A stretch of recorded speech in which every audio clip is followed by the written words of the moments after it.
Jurista Timuruan Sergio Dias Quintas concorda com a bancada oposição Fretilin no PLP e a Parlamento Nacional nebe halal fiscalização abstrata a segunda alteração à lei organização judiciária. Sergio Quintas ratou a jornalista Sira e a Tribunal Judicial Primeira Instância dele terça-feira lorong sanul resintolo fulang maio tinangé. Tuir Quintas adalah rumah bancada oposição harena observa e a irregularidade rumah nebe moço ligado lei nebe sira submete documento fiscalização abstrata ba Tribunal Recurso. Fiscalização abstrata né, mas parlamento rasi, membro parlamento hari kata karik iha irregularidade rumah ga iha norma rumah nebe maka e a contradição.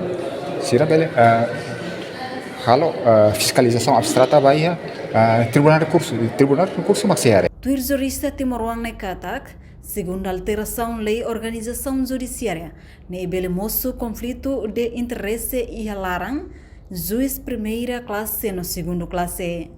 Bahia Tribunal Recurso juiz conselheiro sira né maksei hare matéria né.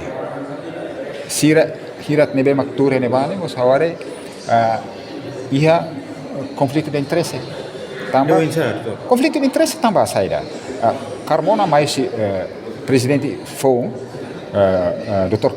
Afonso Carmona né mais segunda classe depois maksai bahne ba e sira ida na hira ture nebane mesak juiz conselheiro dele e sira rasi mos interesse para ba posição ainda né e sira maksei hare matéria ainda né então vamos buat tidak conflito de interesse atau resolve questão ainda né awan Tribunal Recurso maka lulu presidente Tribunal Recurso maka bele hare bere hare questão ainda né hodi hasai diretiva ainda para tu nomeia juiz segunda classe sira nebe makla iha be conflito de interesse para tocar matéria ainda né hodi Antes ne ia quinta-feira lorong walu fulang maio ne bancada Fretilin PLP apresenta documento ba Tribunal Recurso onde uso fiscalização abstrata constitucionalidade ba segunda alteração lei organização judiciária.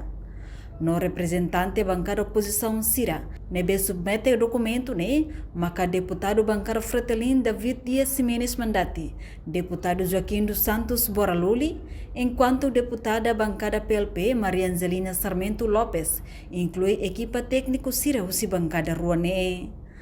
Reportagem Cesário Souza, Televisão Timor Post. Janela informação ba Emohoto.